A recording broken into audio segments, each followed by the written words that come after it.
Alright, so welcome to the education series. And today is the very first video. And today we're going to talk about home buying. We're going to walk through the entire process from beginning to end. And we're also going to talk about some tips and some tactics along the way. And some pertain specifically to 2023. So let's get started.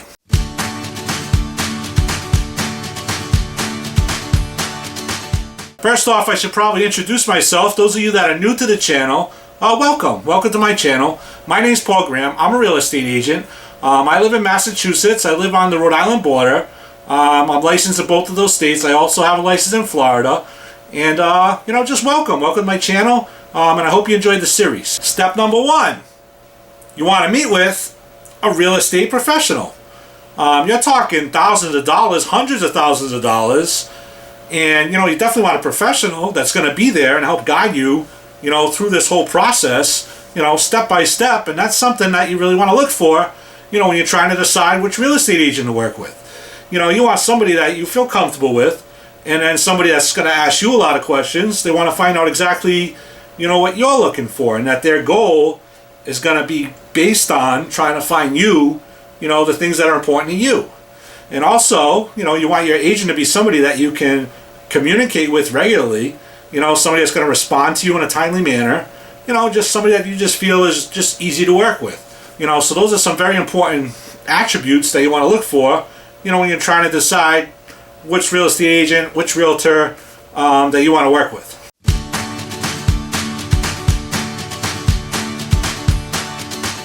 Alright, that brings us to step number two. Step number two, you want to get pre-approved for the loan. And, so you want to reach out if you know any mortgage advisors or people like that, you want to reach out to them and get a pre-approval. And if you're not sure, if you don't know any, talk to your real estate agent, because we work with mortgage advisors, people like that.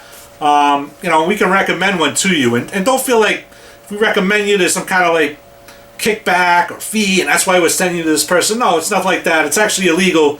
You can't give referral fees or anything like that. The ones that we usually would refer you to or recommend you to are ones that we've worked with in the past, when we see that they do a good job, and that we want the whole process to go smoothly. So we're not going to recommend you to somebody unless we feel like, that process is going to go smooth, they're going to work well with you. That just makes the whole process go better. So, your real estate agent, they're going to recommend you a good one. But if you know somebody, go with them, because, that's step number two. You definitely want to see, how much you get approved for, so we kind of know, where we should be looking, what price range are we going to be looking at when we start our search for the homes. And once you're pre-approved, don't make any large purchases, open up new lines of credit, things like that. Some people start thinking ahead of themselves and like, oh, maybe I should go get my car now because my house payment's going to be higher, and, let me get everything approved with the car first before my house. That could totally derail the whole transaction. Don't open up new credit cards, and that can be difficult, because sometimes, it sounds simple, but sometimes you're at the store, you're buying a lot of items. The cashier just says a simple question like, hey, how would you like to save 30% off of today's order? You're not thinking. You say, yeah, I'd like to save 30%, and you end up opening up a new line of credit and charging a bunch of stuff, and that could just throw your credit report off and different things. So stay away from credit. Try not to add anything to your credit. Another thing, the common mistake sometimes people make is they think, oh, I'm going to change, I'm going to change my employer. You get offered another job, it's more money, so in your head you're like, hey, it's more money. That shouldn't be a problem. I'm going to make more money. But a lot of financial institutions, they're looking back at your longevity and how long you've been in that field, and a lot of them, it's got to be at least a year doing that current line of work. So, don't change jobs if you're already in the home buying process. If it's like something you really need to take that job or something like that, reach out to the financial institution, talk to your real estate agent, just try to game plan, see what you can do, see if it's going to derail the whole home buying process, just so you kind of know, where you stand with everything. And if you don't get pre-approved, it's not the end of the world. If you're working with a good mortgage advisor, they're going to help make a game plan with you, so you can get approved. They're going to go through your credit, and they're going to go through different things, and just try to get you on an action plan, to get you where you want to be. As far as 2023 goes, the pre-approval stage is probably one of the most affected stages in the whole home buying process. Why is that? Well, it's the interest rates. The interest rates have been slowly creeping up And what's happening is that's pushing some potential buyers, out of the pre-approval stage. So obviously, if you're one of those buyers, you're going to be affected very negatively by this. But if you do get pre-approved, on the flip side, what's happening is this is causing a shift in the market. So the market is no longer, a seller's free-for-all where it's going $30,000 over asking because there's less buyers out there. So what's happening and what we're seeing is homes are staying on the market a little longer. Days on market numbers are rising. The prices are slowly coming down. And it's not like dramatically things are just going way under asking. But instead of going $30,000 over asking, maybe now they're going for asking or a little under or a little over or, in that ballpark. So, it all kind of depends on the exact area that you're looking at. But we're definitely seeing a shift in the market. So this can give you an advantage, if you're a buyer. And who knows if this is the new norm, what's going to happen with the rates. If you haven't watched it yet, check out my December market update about the 11-minute and 40-second mark. I talk about the interest rates in the 1980s. And they were extremely high for that entire decade. I mean, go watch that video. Those numbers are going to blow you away, just comparing them to even now's interest rates. Also in that video, I talk about a lot of programs. There's a lot of first-time homebuyer programs. And even if you're not a first-time homebuyer. So I don't want to get into all those programs right now. That'll just make this video super long. But just go check out that December market update. There's a lot of information in there. Especially if you're looking at different programs to get some, assistance with down payments and things like that.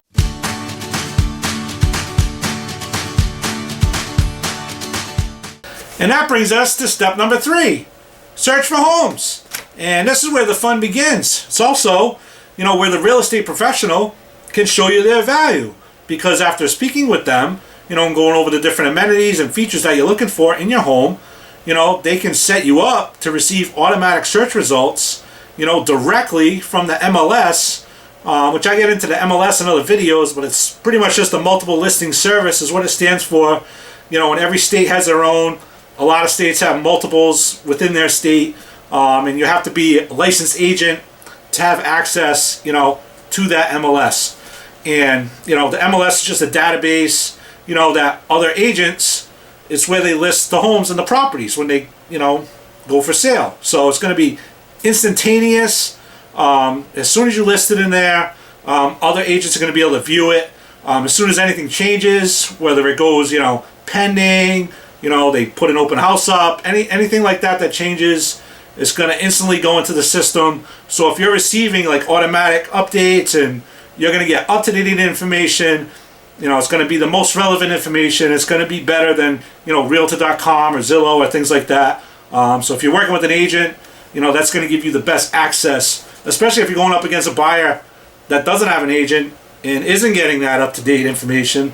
It's going to give you a little step ahead in that regard. But this is the fun part. It's time to go house hunting. Your agent can set up, certain times, to go tour these properties that you're interested in. Pick the ones that interest you the most.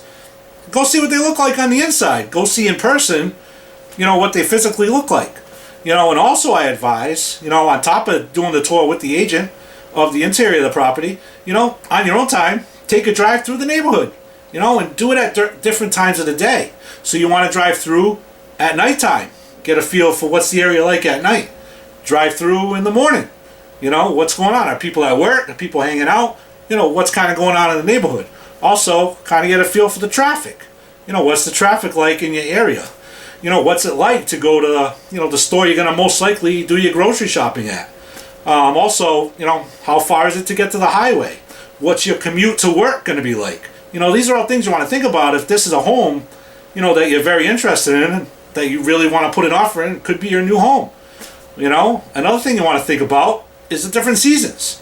So if you're touring this home in the summertime, hey, great, but think about the wintertime. If this is a home, where there might not be, it might be off-street parking, and there's a parking ban, well, that's something you got to think about, So think about the different seasons, think about different times of the day, just get a feel for the property and the neighborhood, and, you want to feel what it's going to be like to live there.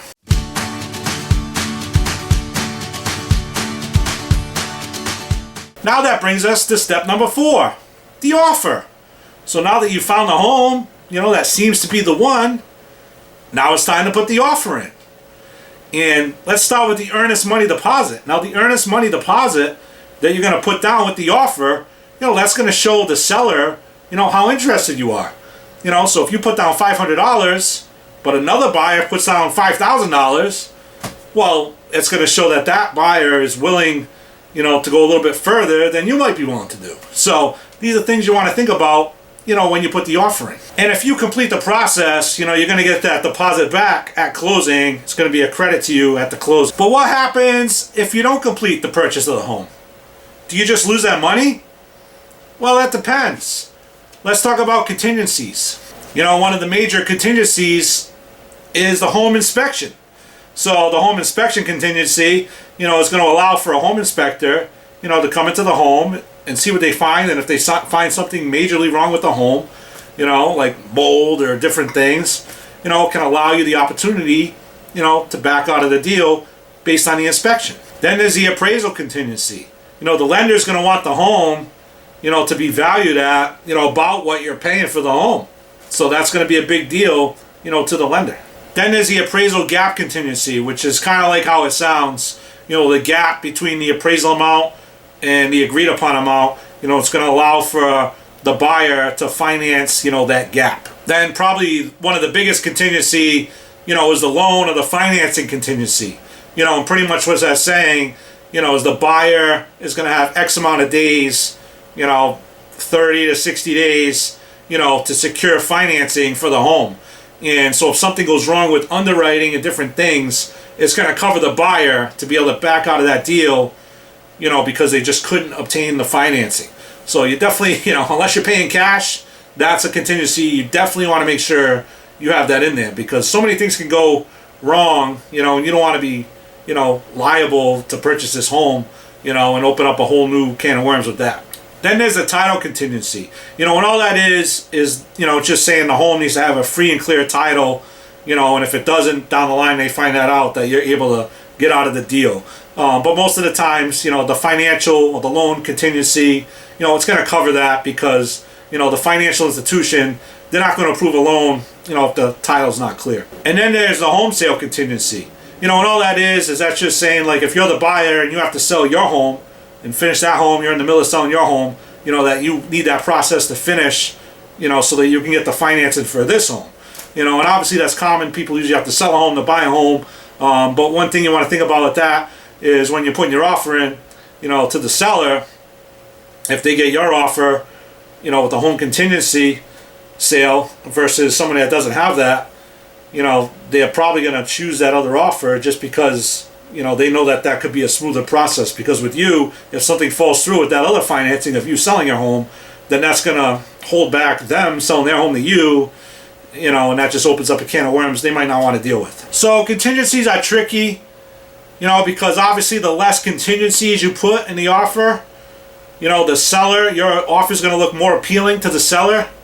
But, it's a fine line, because, if you waive the home inspection contingency, for example, you can still have a home inspection done, but if they find something, you're not going to be able to get out of the deal, like you were before, without any repercussions. Well, what happens, if you back out of the deal, after you waive contingencies?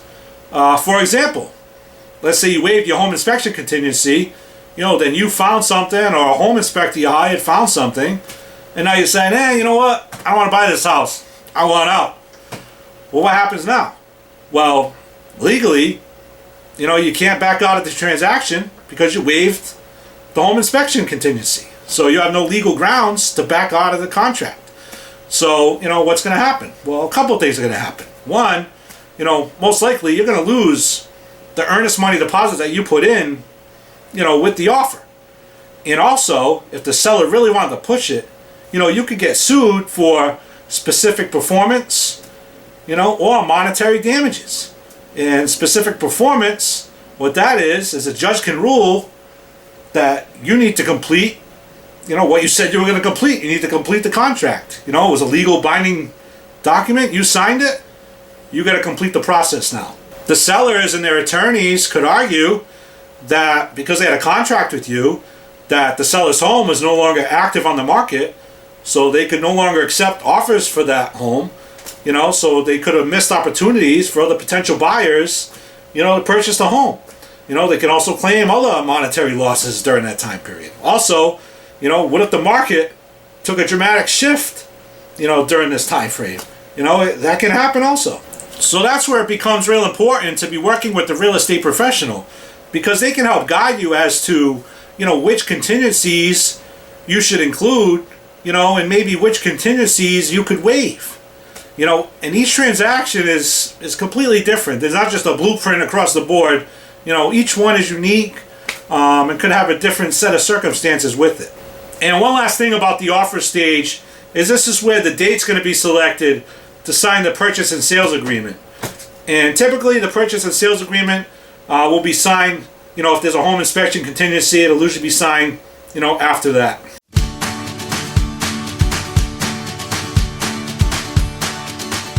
Now on to step number 5, negotiations, hopefully followed by a contract.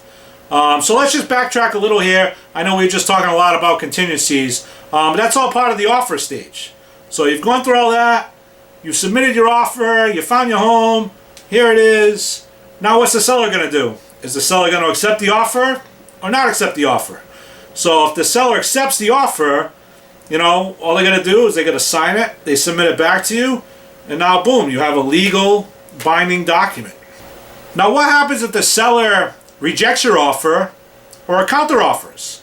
So if the seller rejects your offer, you can still put in a new offer, or if they counter offer, what that means is they might accept some of the terms, but just not all the terms. The seller could then decide to submit a counter offer back to you, the buyer. The important thing to note here is that if the seller counter offers, that original offer that you submitted is now dead.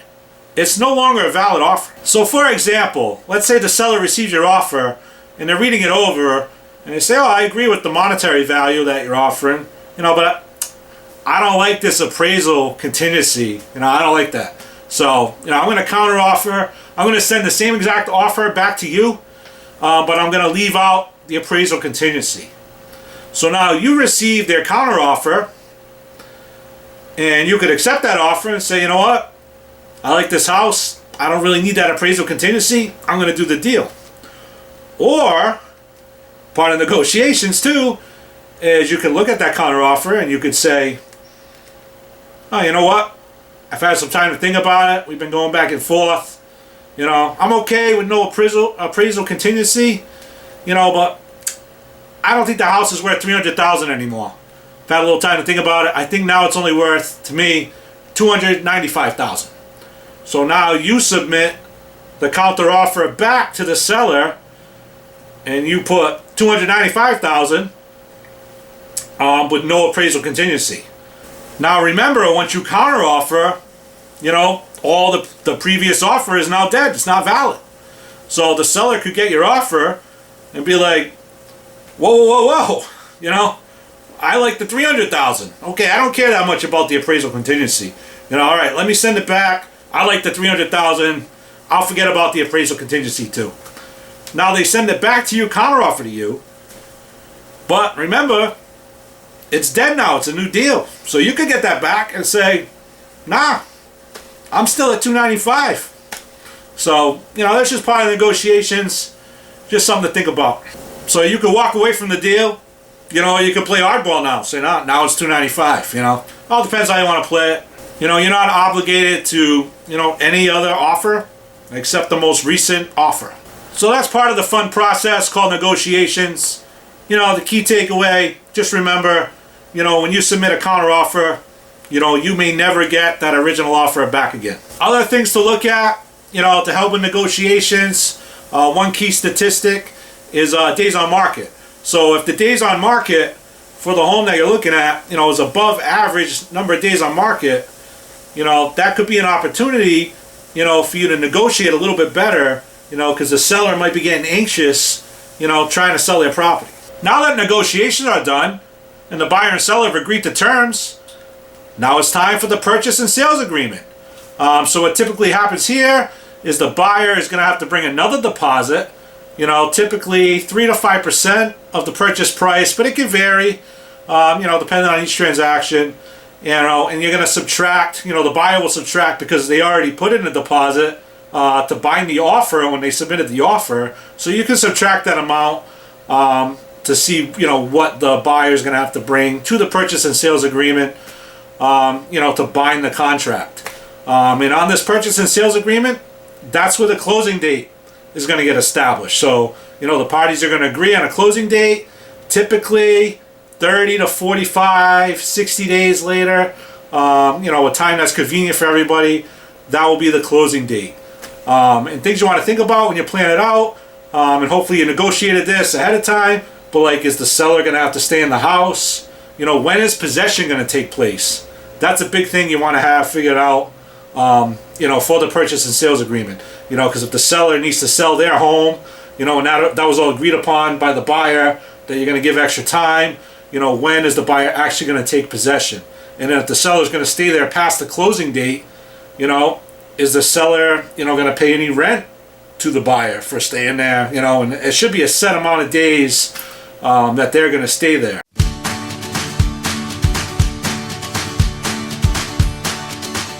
Now it's step number 6 in escrow. So you've been pre-approved, you put an offer in, you negotiated, you have an accepted offer, you just signed a purchase and sales agreement. Now what? Now the lengthy process called escrow begins. And for the mortgage piece, this is where the underwriting will begin. So be prepared to submit more documentation. You know, the sooner the better. You know, when the loan officer asks you for certain documents, make sure you submit them. It could also include a conditional approval where the underwriter may ask you for additional information to sign off on it. You know, this could be something like, you know, asking for an explanation for a certain bank transaction that they came across. That's why it's super, super important, you know, to really watch your finances. Once you get through the pre-approval stage, you know, you don't want to charge anything crazy or have any, you know, any transactions that may raise questions by the underwriter.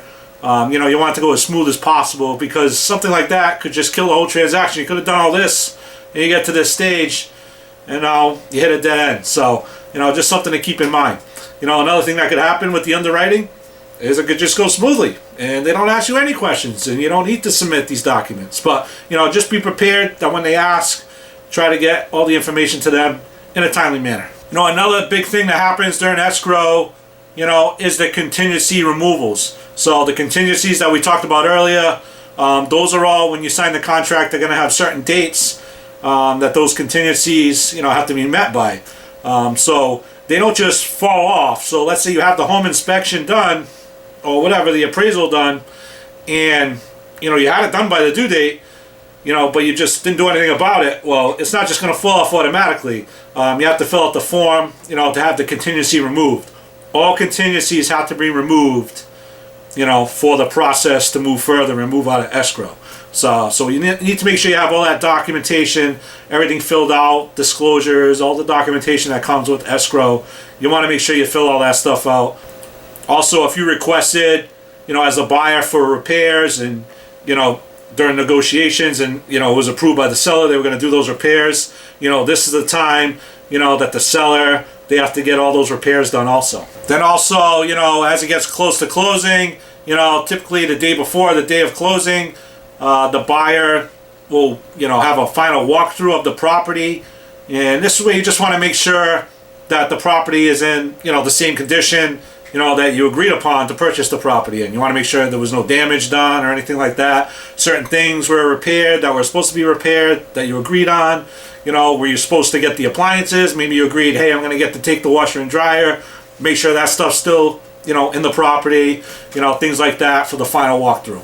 And part of escrow is there's going to be an escrow agent assigned, which is going to be super helpful because they're going to organize, you know, and oversee a lot of these documents, making sure that certain disclosures and certain contingencies and all these things, you know, everything's coming together, all the paperwork's aligning.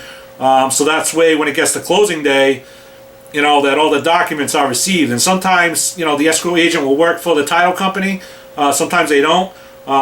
but the title company is also going to be involved because they need to make sure that there's a free and clear title. They need to make sure that the seller, is actually the rightful owner that can actually legally sell the property to the buyer. They'll do a title search and go back a number of years. If there's any break in that, then they say it's not a clear title. It's kind of what they say. So you want to make sure that it's clearly stated, that this buyer sold to, that this seller sold to this buyer, and all the way down the line, there was no gap where you're like, well, wait a minute, how did that buyer end up with this property, 50 years ago? So that's what the title company does. And the escrow agent, they oversee everything, they organize everything. So super helpful to have the escrow agent, as part of this process. One other important part in escrow is you want to get your homeowner's insurance quote. So, call around, find a good rate, and get that estimated quote, because that's something that the escrow agent is going to ask you for. Also, towards the end of escrow, at least 3 days prior to closing, you're going to get a closing statement. And what that's going to be, it's going to be a breakdown of the financials, of your loan, and different fees you may have to pay, like the appraisal fee or whatever is on there. It's going to be a breakdown of everything, so you have a chance to review it 3 days before closing. Also, I probably should have mentioned earlier in escrow, towards the beginning of escrow, once you submit your loan application, you're going to get, within 3 days, business days, you should get a good faith estimate. The loan officer should supply that to you within 3 days, and that's going to be very similar to the closing statement. So what that's going to be, it's going to show you your loan, what your payment's going to be, all these different things. So you can just see it all broken down right at the beginning of the escrow process. So if you get that good faith estimate, you can go through this whole stage of the offer, all these different things. You can get that, and if you don't agree with that, you can walk away, and that's totally fine. You can walk away, and that's okay.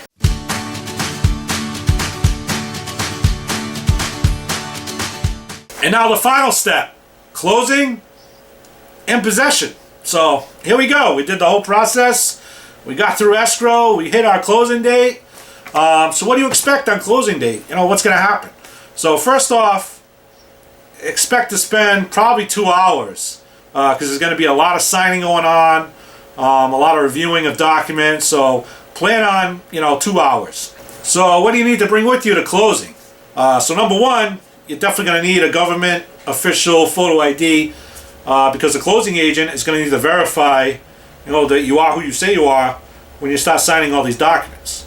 The other thing that you need to bring, don't need to bring, but you probably should bring, just in case, bring a copy of that, homeowner's insurance policy that we talked about earlier. Just have a copy of it with you, just so you have it. Another thing you probably want to bring, is the final purchase and sales agreement. Just so you have it there if you want to double check that everything matches up with what you're signing now. And then you want to bring a cashier or a certified bank check. And you'll know the amount. They will tell you ahead of time. Just make sure you have that. Know the hours that the banks are open and different things. And that's going to be for the down payment. So you want to bring that. They're going to credit you for the deposits you've made. So, when they figure out what you're going to bring, obviously you get credit for what you've already paid for the deposit. Which obviously will lessen the down payment that you need to bring. But that's something you definitely want to bring. Photo ID, deposit, those are like musts. The other two things are just nice to haves. And typically, expect a lot of people at the closing table. Not all the representatives are going to be there. But, you could see, obviously the buyer, the seller. The buyer and the seller is real estate agents, the attorneys. You could have, title company representative, a lender representative. So, it could be quite a few people, at the closing table. So, when you walk in, you see a lot of people there. That could be totally normal. Yeah, then once you're done signing all the documents, a representative from the title company or the attorney, they're going to record the transaction in the deed, with the appropriate municipality, and that's going to finalize everything. So now this is where the buyer typically receives the keys. Unless you specifically agreed on some other arrangement where the seller gets to stay longer, that's it. You got the keys. You're now a homeowner. So this whole process, this is the most exciting part. You now own the home. This is why you did all this work and did all this stuff. So it's super exciting, so exciting. Home ownership, especially a first-time home buyer. There's nothing like the feeling when you first become a home buyer. It's just such a great feeling, satisfying feeling. You just feel, you got a place to call home. Like, when you're renting and different things, you always worry about the rent going up and the landlord and this and that. When you're a homeowner, don't trust me, things come up when you're a homeowner, that are headaches, when things break and different things. But overall, I mean, it's just a great feeling. Just knowing, I just keep paying my mortgage, paying my taxes. I have a place to live for the rest of my life, and that's just a great feeling to have, and especially if you're going to raise a family of different things, you're going to have stability of where you're going to be and different things. So, congratulations. I'm so happy you watched this whole video. I hope you learned during the process. There are a lot more nuances that could come up. I just tried to keep it basic.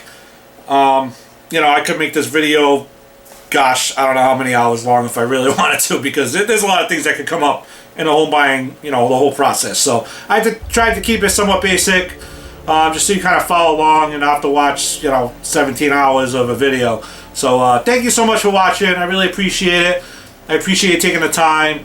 Anything you need, don't ever hesitate. Reach out to me. That's what I'm here for. Don't ever feel like any question is, too small. Call me, text me. I'll put my number on the screen. Always feel free to reach out to me. Thank you for watching. And I hope you watch, future videos. This is the first part of the education series. The next one I'm going to do is going to be about the sellers. So thank you. Have a great day. Take care.